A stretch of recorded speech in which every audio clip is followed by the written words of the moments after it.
चंडीगढ़ से बड़ी खबर आपको बता दें। चंडीगढ़ से इस वक्त की बड़ी और अहम जानकारी, जहां सीएम बुधवार को करेंगे प्रेस कॉन्फ्रेंस। दोपहर 3 बजे सीएम मनोहर लाल करेंगे प्रेस कॉन्फ्रेंस। हरियाणा निवास में सीएम प्रेस कॉन्फ्रेंस करेंगे। सीएम मनोहर लाल बुधवार यानी कल दोपहर 3 बजे प्रेस कॉन्फ्रेंस करेंगे, जिसमें कई मुद्दों को लेकर सीएम चर्चा कर सकते हैं। आपको बता दें कि हरियाणा निवास में CM Manohar Lal press conference करेंगे। इस वक्त की बड़ी और अहम जानकारी आपके टीवी स्क्रीन पर।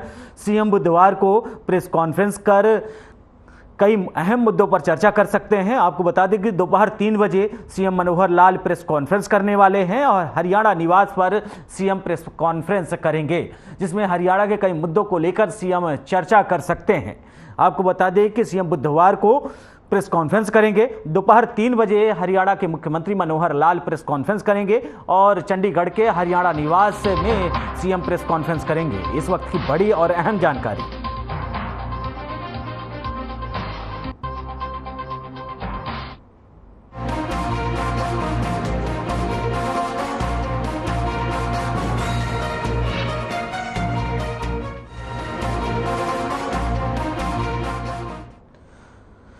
खबर रेवाड़ी से है, जहां इनेलो नेता अभय चौटाला का बड़ा बयान सामने आया है। उन्होंने कहा कि हमें कांग्रेस से कोई परहेज नहीं है, कांग्रेस को भी हमसे परहेज नहीं होना चाहिए। चौधरी देवीलाल के सम्मान समारोह में कांग्रेस को बुलाने पर बोले, इस पर विचार विमर्श किया जाएगा। वहीं सम्मान समारोह में शामिल होंगे इंडिया गठबंधन के 80% सदस्य। आपको बता दें, नीतीश कुमार यादव, लालू प्रसाद यादव, फारूक अब्दुल्ला, सतपाल मलिक, उद्धव ठाकरे, सुखबीर बादल, हनुमान बेनीवाल सहित कई अनेक दिग्गज नेता शामिल हो सकते हैं। वहीं इंडिया गठबंधन के नाम से ही विरोधियों के हौसले पस्त हो चुके हैं। वहीं सरकार पर निशाना साधते हुए उन्होंने कहा कि प्रदेश की जनता सरकार से परेशान हो चुकी है और मेवात हिंसा पर भी अभय चौटाला ने प्रतिक्रिया देते हुए कहा कि जब षड्यंत्र हो रहा था तब सरकार क्या सो रही थी। मेवात में बजरंग दल और गोरक्षकों को बदनाम किया जा रहा है और आरएसएस को गुंडा पार्टी बताया जा रहा है।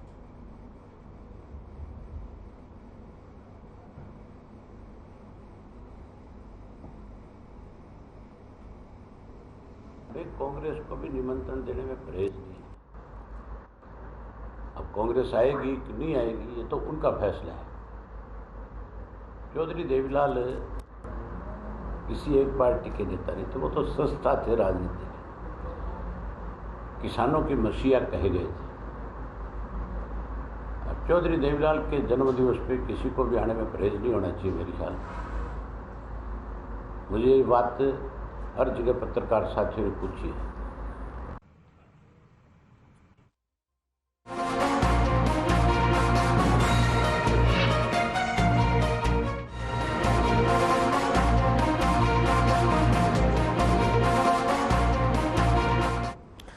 अंबाला से इस वक्त की बड़ी और अहम जानकारी। सरकारी होम्योपैथिक कॉलेज का उद्घाटन, स्वास्थ्य मंत्री अनिल विज ने की शिरकत। उत्तर भारत का पहला होम्योपैथिक कॉलेज, 25 बेड की सुविधा अस्पताल में दी जाएगी और एमडी साकेत कुमार भी रहे मौजूद और होम्योपैथिक कैंप का भी आयोजन हुआ है। इस वक्त की बड़ी और अहम जानकारी।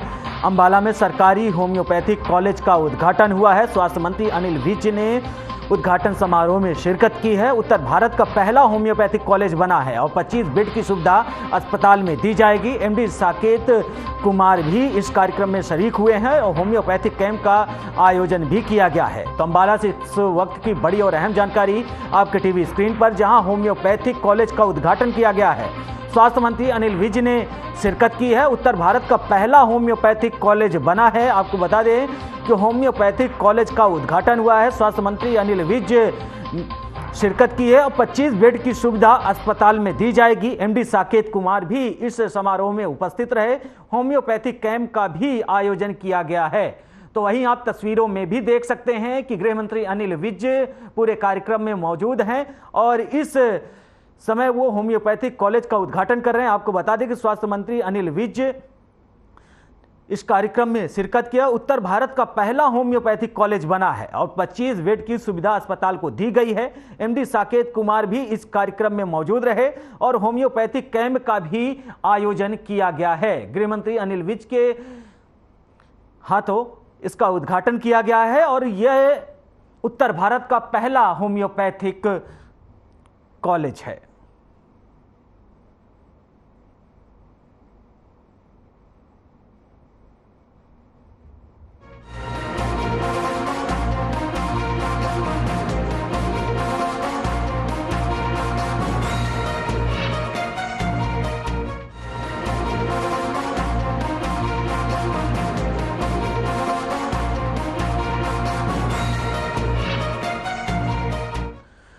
कांग्रेस की वरिष्ठ नेता कुमारी सलजा ने बीजेपी सरकार पर कई गंभीर आरोप लगाए हैं। उन्होंने कहा केंद्र सरकार ने संसद का सेशन बुलाया है, लेकिन यह नहीं बताया कि सेशन क्यों बुलाया है।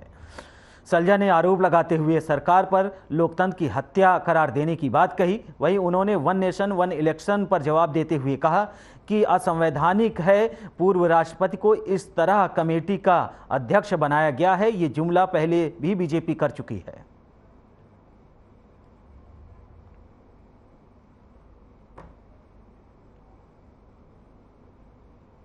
ना वो तो अभी अम्बाला जा रहे हैं, साथ जाएंगे। अभी आप देश के हालात भी देख रहे हैं।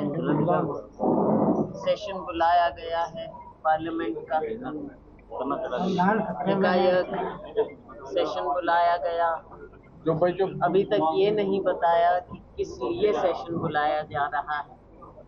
हालांकि सत्ता पक्ष का अधिकार होता है, ये सब जानते हैं, लेकिन हमारी नेता सोनिया जी ने चिट्ठी भी लिखी।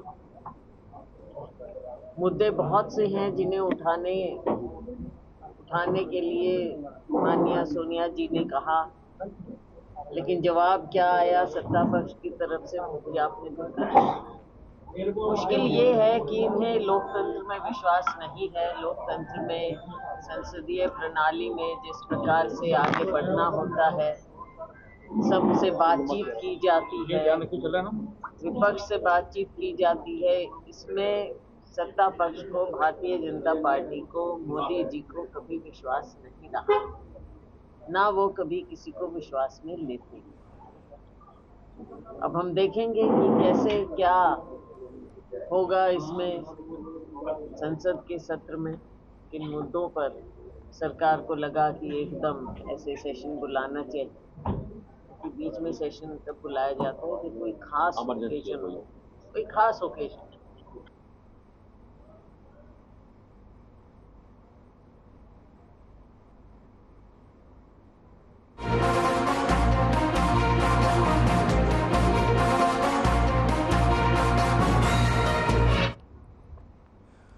वहीं भिवानी में लघु सचिवालय के सामने पिछले 6 महीने से चल रहे धरने में एक व्यक्ति ने फंदा लगाकर आत्महत्या कर ली। वहीं सूचना मिलने पर पुलिस पहुंची और जांच शुरू कर दी। शव को पोस्टमार्टम के लिए नागरिक अस्पताल भेज दिया गया है। दरअसल गांव रोहनाथ के पिछले ग्रामीण 6 महीने से लघु सचिवालय के बाहर धरना दे रहे हैं। वे गांव के शहीद का दर्जा देने के अलावा कई अन्य मांगों को भी उठा रहे हैं। इसी धरने पर गांव वेद सिंह भी शामिल था, जिसने धरने पर ही फंदा लगाकर आत्महत्या कर ली। ग्रामीणों ने हत्या का जिम्मेदार सीधे तौर पर भिवानी प्रशासन को ठहराया है। उन्होंने आरोप लगाया है कि रोहनाथ गांव की जमीन को 1858 में अंग्रेजों ने नीलाम कर लिया था। तब से लेकर इस गांव के लोग अपने आप को आज़ाद नहीं मानते थे और 15 अगस्त को आज़ादी दिवस पर तिरंगा नहीं फहराया जाता था। लेकिन 2018 में प्रदेश के मुख्यमंत्री गांव रोहनाथ आए थे और शहीदी दिवस पर झंडा फहराया था और आश्वासन देकर गए थे कि आज के बाद गांव के लोग आज़ादी से रह सकते हैं और झंडा फहरा सकते हैं और उनकी 4315 एकड़ जमीन उनको वापस मिल जाएगी। लेकिन उनकी मांगों पर सरकार कोई फैसला नहीं ले रही है। इसी हरासमेंट के कारण वेद ने आत्महत्या कर ली।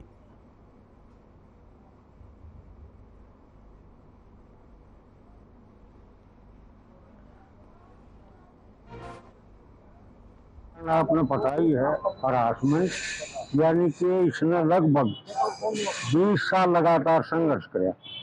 संघर्ष का कारण जो अंग्रेजों ने जमीन नीलाम कर दी थी, उसकी अवैध में माननीय मुख्यमंत्री प्रताप सिंह जी कैरो हरियाणा पंजाब एक था, 57 प्लाट की उन्होंने घोषणा करी थी। खड़कपूर्णिया में, गांव खड़कपूर्णिया में आए हुए थे 57 प्लाट, 12.5 एकड़ का एक प्लाट, वो घोषणा करने बार लागू नहीं कर पाए। उससे पहले भगवान में प्यारे हुए। आज सुबह सूचना मिली थी कि मिनी सेक्रेटरीट के बाद एक टेंट है जिसमें धरना चल रहा था, तो उसमें वेद सिंह सन ऑफ कीड़वाराम रोहनाथ गांव का है, 65 साल उम्र है। उसने फांसी खा के सुसाइड किया है। जिस इतला पर यहाँ हॉस्पिटल आए थे, अभी परिवारजन जो लिख के देंगे उस अनुसार पोस्टमार्टम करा के कार्रवाई और जांच अमल में ले आएंगे।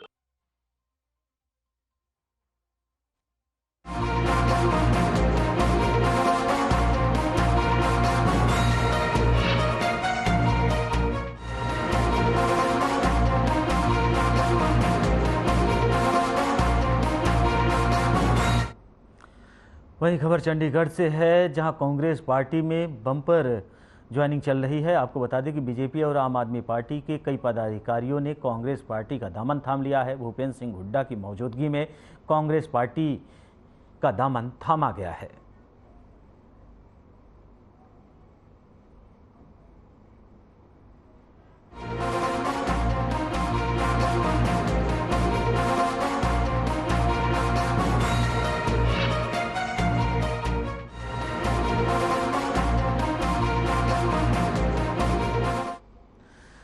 वहीं drug free Haryana cyclothon rally को लेकर हिसार पहुंची है, जहां भिवानी से आगे बढ़ते हुए साइकिल यात्रा हिसार पहुंची। आपको बता दें कि भिवानी के कितलाना गांव में साइक्लोथॉन फूल मालाओं से जोरदार स्वागत हुआ। इस दौरान राधा स्वामी आश्रम ने संत कंवर साहिब से साइक्लोथॉन के लिए हिसार रवाना किया। विभिन्न स्कूल और कॉलेज से सैकड़ों की संख्या में विद्यार्थी साइकिल यात्रा में शामिल हुए। वहीं साइक्लोथॉन लोगों को ड्रग फ्री हरियाणा का सकारात्मक संदेश दे रही है और ड्रग फ्री हरियाणा को लेकर गंतव्य पर सांस्कृतिक संध्या का भी आयोजन हो रहा है।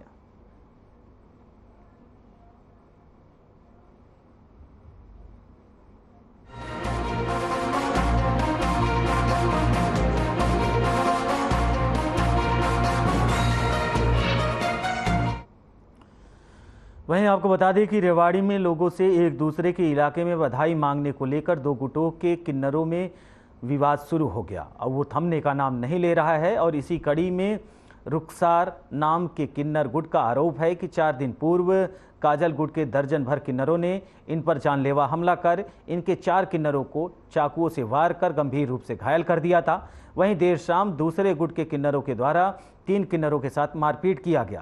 पुलिस को दी शिकायत में कहा गया कि इन किन्नरों को जान का खतरा है और आरोपियों के खिलाफ सख्त कार्रवाई की गुहार लगाई गई है। कोई किन्नर मीडिया के सामने भी बोलने के लिए तैयार नहीं हो रहा।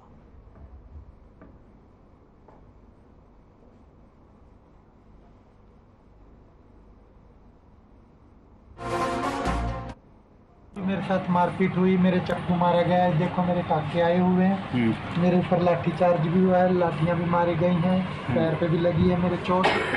और उस दिन भी किया और आज भी हम अपना एसपी ऑफिस में आए हुए थे दरखास्त वगैरह देने के लिए और अपना खाना खा रहे थे। हम वहाँ से दरखास्त दे के और इधर आके ये राजीव चौक पे खाना खा रहे थे। तो हम 4 एक रेडी पे खा रहे थे और 3 हमारे चेले अलग रेडी पे खा रहे थे। तो वो कुछ अवैध किन्नर आए, वही ज्योति, संजू, स्वीटी, अन्नू वगैरह, अदर सिंह के चेले वगैरह। तो इन्होंने आके हमारे चेलों के साथ मारपीट करी और उनको उठा के ले गए गाड़ी में। आधे से ज़्यादा किन्नर तो बाहर के आ रहे हैं, जैसे गुहाना के हो गए, निमराना के हो गए और अपना सिरसा के हो गए। और इनको पनाह दे रखी है काजल महंत ने। पूरे शहर में अशांति फैलवा रखी है। पीछे भी 2-3 दिन पहले मेरे 2-3 चेले हैं, ये इनको काट फास करी गई है चक्कू से, इनके घात। अभी हमें सूचना मिली थी इस बारे में, तो किन्नर मेरे एप्लीकेशन दे रहे, अभी एप्लीकेशन आई नहीं। जब एप्लीकेशन देंगे जैसे भी कार्रवाई हुई हम उचित कार्रवाई करेंगे।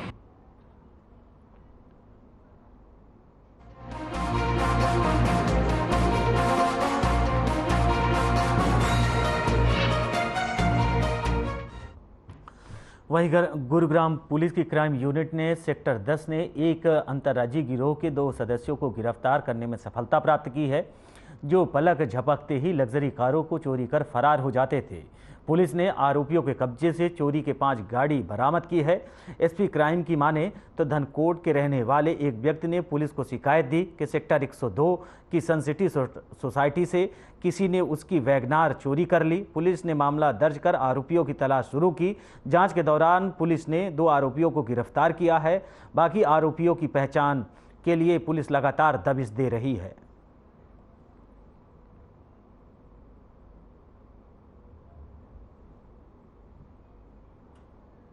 द्वारा सफलतापूर्वक एक इंटरस्टेट गैंग को बस्ट करा गया है, जिसके अंदर 3 मुख्य जो इनके सस्पेक्ट्स थे पहले आरोपी हैं, 3 इनको अरेस्ट करने में सफलता प्राप्त करी है।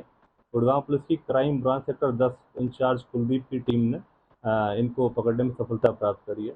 और ये एक इंटरस्टेट गैंग जो अंतर्राज्यीय गैंग रन करते थे। और बेसिकली ये जो 2 है शाहिद और मुजाहिद, ये दोनों ही फिरोज़ाबाद और मैनपुरी के रहने वाले हैं।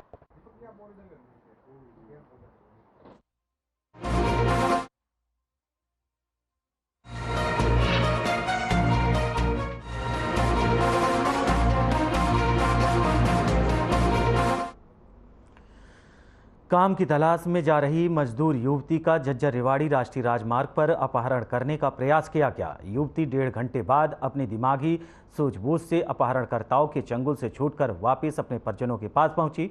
बता दें कि घटना बीती देर रात की है। पीड़ित युवती ने 112 डायल करके पुलिस को सूचना दी, जिसके बाद पुलिस मौके पर पहुंची और पूरे मामले की छानबीन करने में जुट गई। वहीं पीड़ित को झज्जर पुलिस स्टेशन पर लेकर पहुंची और मामला दर्ज किए जाने के बाद पुलिस ने शंका जताते हुए कई युवकों को अपने हिरासत में लिया है, लेकिन अभी पुलिस ने पूरे घटनाक्रम का खुलासा नहीं किया है।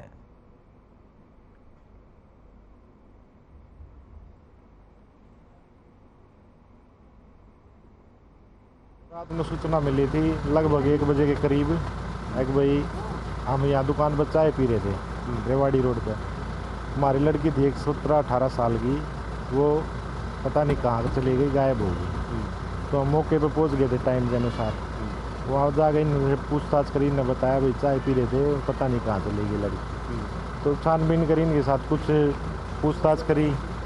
कुछ देर के बाद हमने वहाँ पर घूमे फिरे, देखा तो ये लड़की उधर रोड से भागी आ रही थी।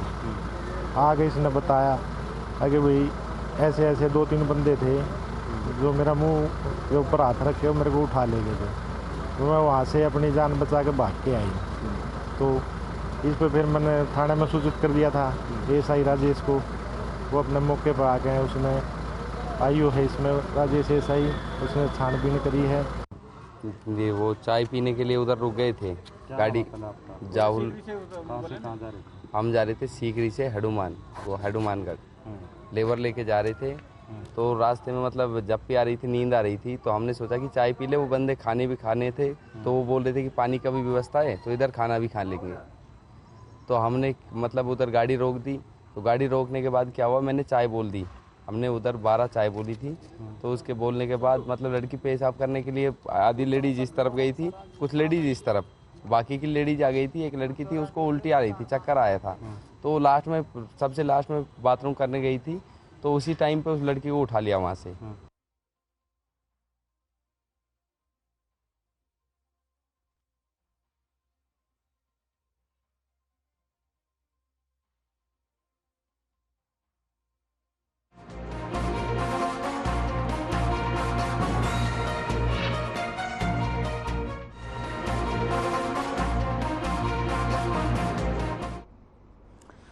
वहीं हरियाणा के पलवल में पुलिस कर्मियों से 5 लाख रुपए हड़पने का मामला सामने आया है। बता दें कि महिला ने हवलदार को इंस्टाग्राम पर फ्रेंड रिक्वेस्ट भेजकर पहले मेल जोल बढ़ाया, बाद में फरीदाबाद के कई थानों में झूठी शिकायतें दर्ज कराई।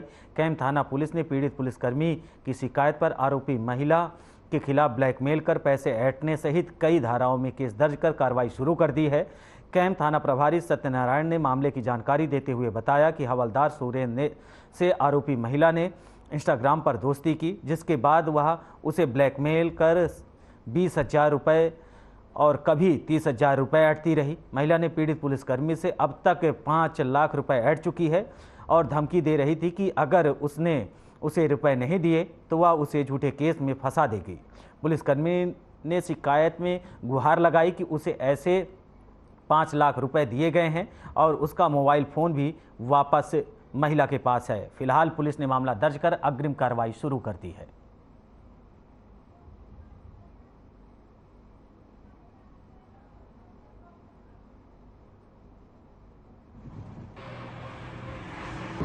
सिलेंडर जो हमारी तरानी ब्रांच जो पोस्टेड है उनके द्वारा एक लिखित शिकायत दी गई है कि उनको प्रताड़ित किया जा रहा है और लगातार उनसे पैसे की मांग की जा रही है। हनी ट्रैप का मामला बनता है। तो शिकायत के आधार पर हमने FIR नंबर 758 दर्ज की है।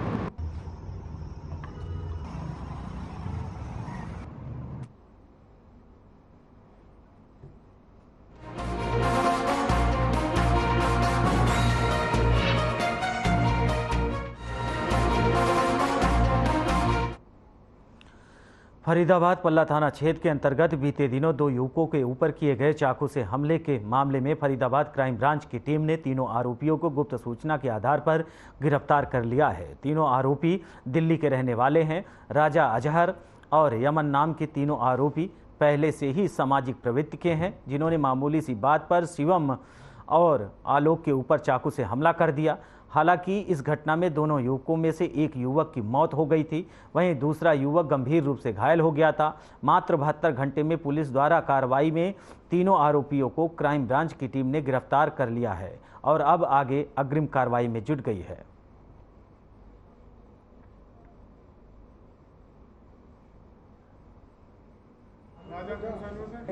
8 सितंबर की रात को पल्ला थाना क्षेत्र के अंदर नवीन नगर चौकी के अंदर एक घटना हुई थी, जिसके संबंध में FIR नंबर 615 दर्ज की गई थी, जिसमें एक युवक की हत्या हुई तथा एक युवक जो है वो गंभीर रूप से घायल है, जो दिल्ली ट्रॉमा सेंटर में भर्ती है। तथा PSI दीपक लोहान के नेतृत्व में एक टीम बनाई गई थी, जिसने इन तीनों आरोपियों को, जिनमें से एक आरोपी का नाम मोहम्मद रजा है, दूसरे का नाम अजहर और गुगा है तथा तीसरे का नाम यामीन, तो तीनों दिल्ली जैतपुर के रहने वाले हैं। इन तीनों आरोपियों को कल दिल्ली से गिरफ्तार किया गया है। ये एकता नगर के रहने वाले हैं, दिल्ली साइड के हैं, लेकिन फैसलाबाद के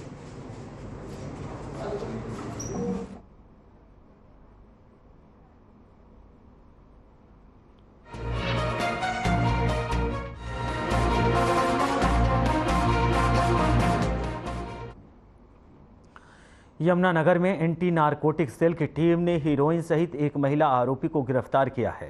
जहां पकड़ी गई महिला की तलाशी ली गई तो इसके पास से 6 ग्राम और 10 मिलीग्राम हीरोइन बरामद की गई। इस दौरान उसे न्यायिक हिरासत में भेज दिया गया है, जहां उप पुलिस अधीक्षक राजेश कुमार ने कहा कि जिला पुलिस को नशा मुक्त भारत अभियान के अंतर्गत मादक पदार्थ तस्करी कर अंकुश लगाने के दौरान ये सफलता मिली है और उनके तस्करों के विरुद्ध कड़ी कार्रवाई करने के निर्देश पहले ही जारी कर चुके हैं। फिलहाल पुलिस अब अग्रिम कार्रवाई में जुट गई है।